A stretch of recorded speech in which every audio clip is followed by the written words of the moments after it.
Hey, it's Joe Ferro with Geek Toolkit, and I'm going to do my first episode of Throwback Thursday, where we talk about technology from an older era. Today, we're going to talk about the IBM 380D laptop that I have here, and we're going to talk about 1997. 1997 was an interesting year. There was a show called South Park that had come out. I didn't think it was going to do very well. There's also another show called King of the Hill that started, one called Buffy the Vampire Slayer, which I would get into for I think until after it was off air. There was also, let's see, Titanic had come out, Jurassic Park, The Lost World had come out. Movie tickets were about $4.50. Average price of a house was $124,000. Very, very different time. But 1997 also is where this laptop came in.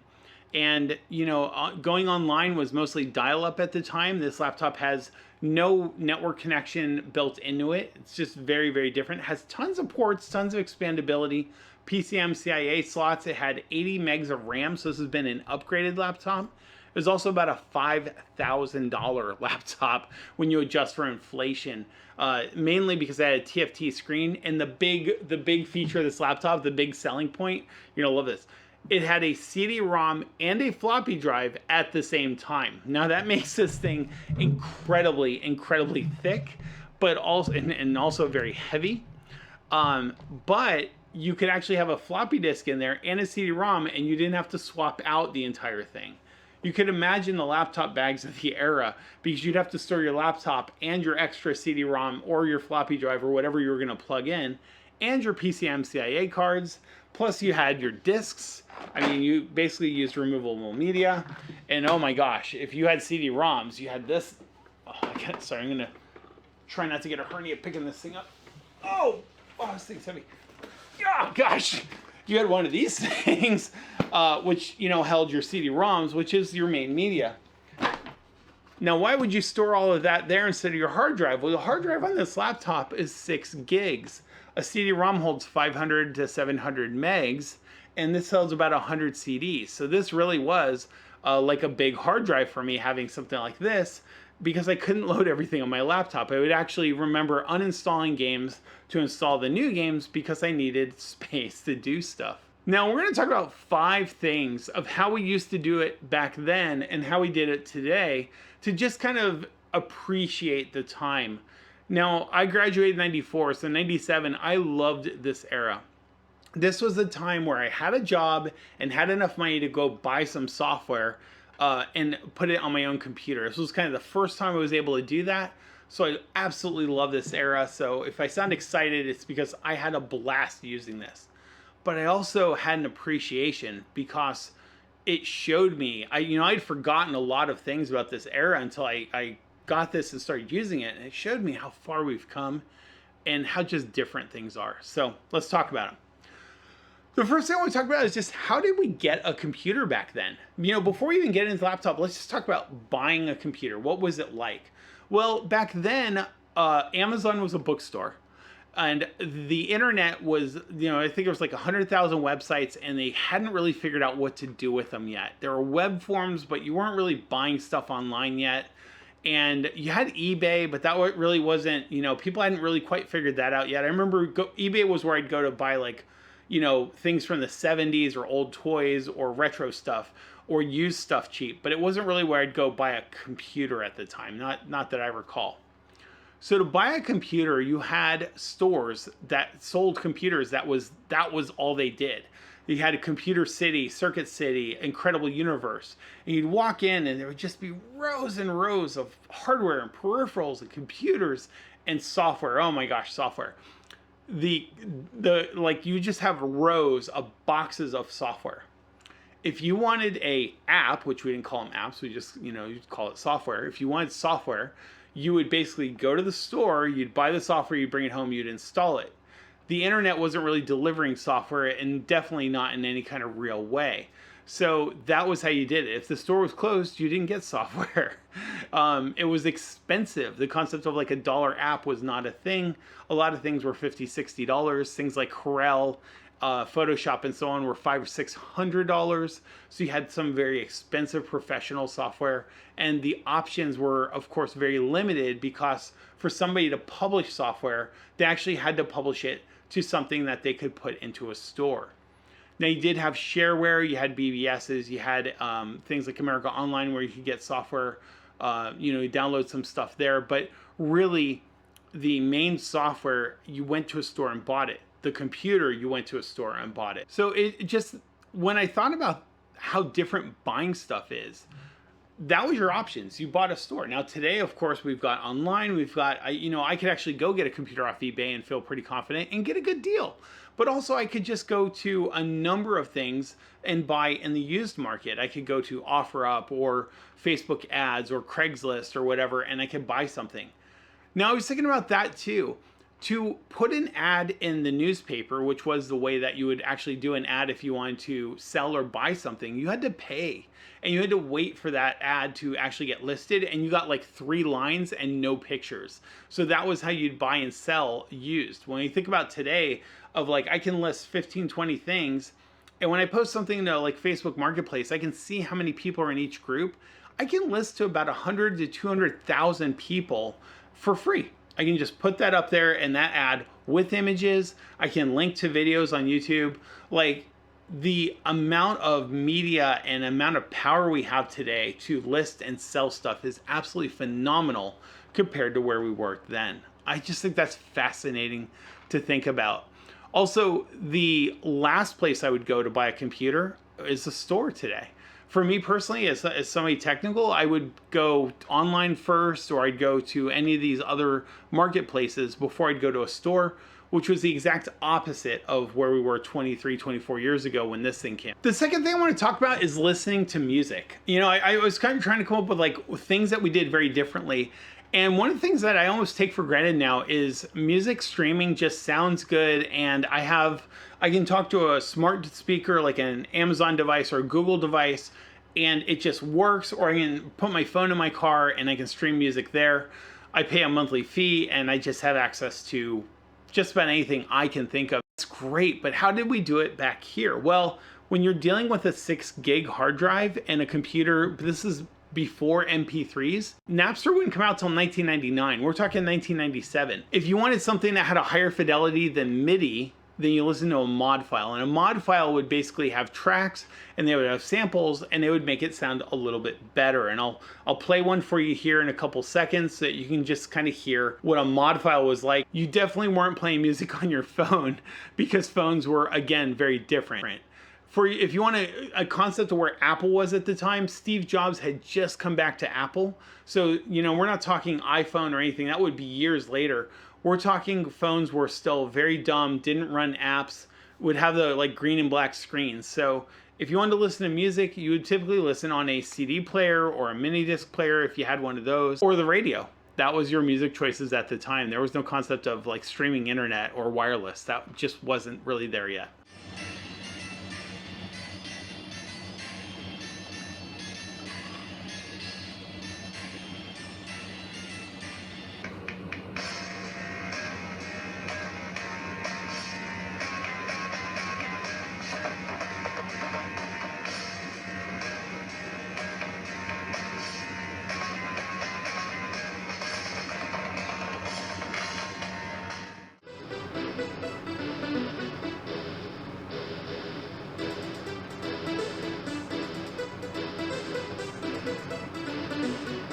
Second thing I want to talk about that just the more I think about it, the more fascinating it is how much it's changed, is researching a topic on the internet. And researching a topic could be anything from, I want to do a report on hummingbirds, all the way to I want to know what else that actor was in, to I want to find a picture of, rhubarb.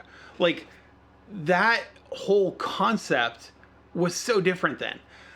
Number one, there was no search engines. There were what were called web crawlers.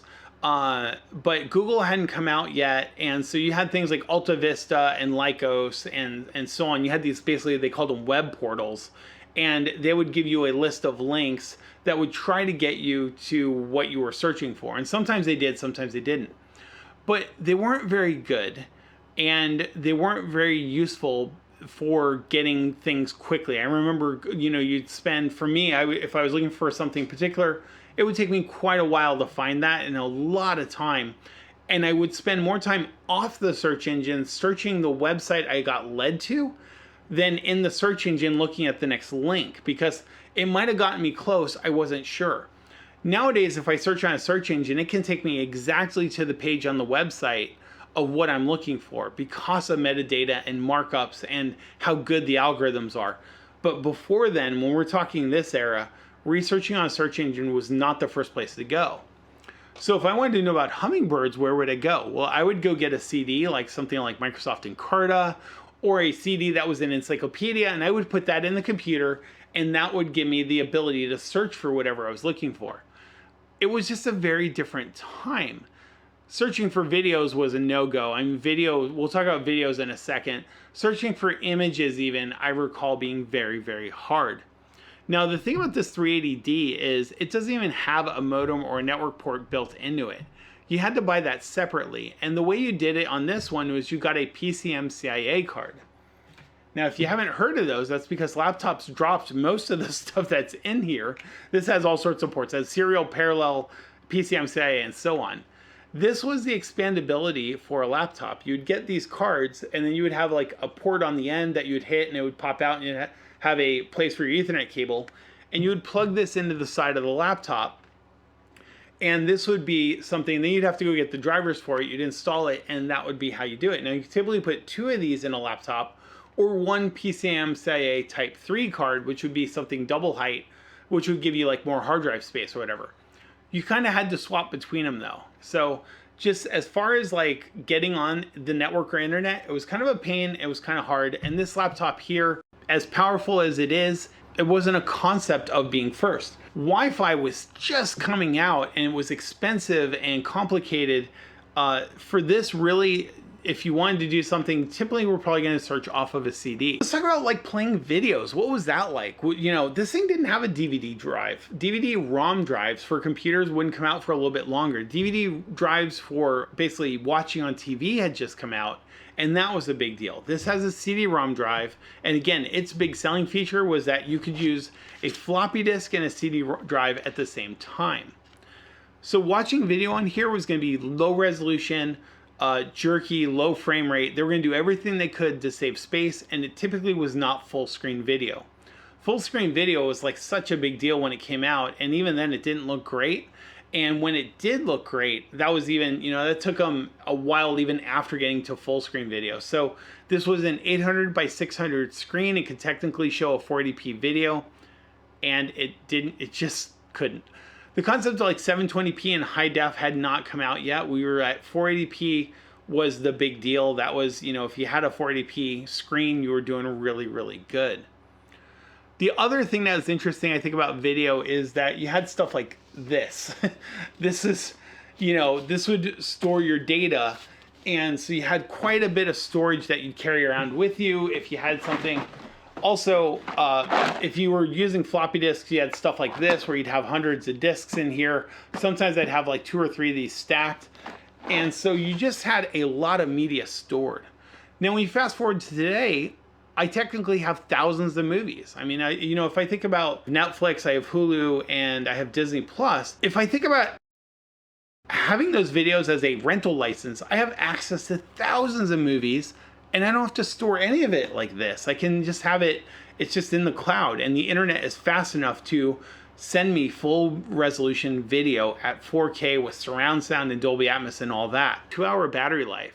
When this thing died, I thought, oh yeah, the battery's old, it's gonna last 2 hours. And then I realized, no, that was the max battery life of this thing. It's actually, the battery's held up really, really well. But 2 hours is what it lasts. That was our battery life at the time. This concept of like 6 or 8 hours or 19 hours, that was not a thing at the time for battery life for this. And if you say, well, what about tablets? Well, tablets weren't a thing either. Tablet PCs weren't a thing. Like, tablets were still a ways off. So a laptop was your vision of the future for a portable computer at the time. It's just, again, to me, just fascinating to see. If you, in 1997, asked me what would the future hold, I would have said a better laptop. I would have not said a tablet or a phone that was like the main computing device or as powerful. And I certainly wouldn't have said a phone that wirelessly could play full motion video of thousands of videos. That just wasn't the concept. So I think that's mind-blowing to see where we ended up today, where I thought we would end up from back then. The last thing I want to talk about is just I forgot how fun computers were from back in the day. And I'll show two things real quick here. This one right here is called Totally Twisted After Dark. Now, After Dark was a very popular screensaver, but what this was basically a spin on it, let's say. So I'm going to use the quick corners here and show you a demo of some of these screensavers. So this one right here is called Bungee Roulette, and sometimes the bungees worked, and sometimes you got hamburger. Let's see, we'll do another fun one here. Let's see, there's shot clocks. Mo and Boris. Now, these were basically spoofs of the original After Dark ones. So one of them was called Boris. This was a screensaver where we had cats. And there was another screensaver called like Mowing Man, where a guy would mow the lawn. So what they did here in the Totally Twisted is they combined them all. So you have both the Mowing Man and Boris. And yeah, as you can see, it doesn't go well for Boris. These are literally totally twisted. Screensavers just aren't, okay, we're going to start that, aren't a thing anymore. You know, it's more about power savings and so on. But at the time, these were just really, really fun. They were different. You didn't know what to expect. And I remember, you know, this was one that I probably paid $30 for just to have new screensavers and enjoy these. And they were really fun when my computer would go to sleep and I'd come in the room and you'd see something like mines that were getting, you know, shot with laser cannons or whatever. You know, it was just something really goofy. And I remember that. Now, the other thing that was really cool is when I got this laptop, it had a couple of desktop toys on it. And let's see here. So stress reducers is one of them. And what these would be is just typically something really fun or goofy that they would have. So this one says, choose tools 1 through 9, left mouse to shoot, right mouse to menu. Okay, got it. What I'll do is I'll hit 1, and now I have a hammer. And every time I hit the mouse button, it breaks something. And let's see what 2 is. I have a chainsaw. You know, these had no... Good old Gatling gun. I could light this up. Now, what's great about this is it's using my actual desktop, whatever I had on my desktop, to make it look like it's actually burning the desktop, which I think is pretty fun. This one was just a colored goop one, which is kind of fun too. But I just, you know, I was playing with this and remembering and being like, oh yeah, computers for whatever reason felt more fun back in the day. And I don't know if it's because I've made a professional career out of it, I've been doing it too long, or if things just got so varied and different that I've lost this fun appreciation of these goofy gadgets. But anyway, this was the fifth thing I want to talk about was just how fun they were. I was going to show games, you know, I was going to show Lemmings and talk about video effects and all that, but really, yeah, I feel like games are covered pretty well on other, here, I'm going to play another one here, on other things. Oh, I've got a random stamp, that's fun. Games are covered on other channels pretty well for this thing, but I wanted to do something different. So here you go, these are fun stamps and the After Dark screensavers, so I'll leave you with that.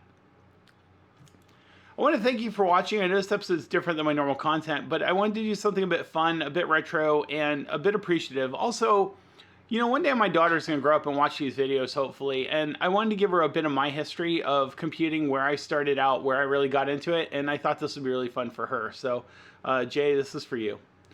Thanks, everyone, for watching Geek Toolkit. Until next time, I'll talk to you then.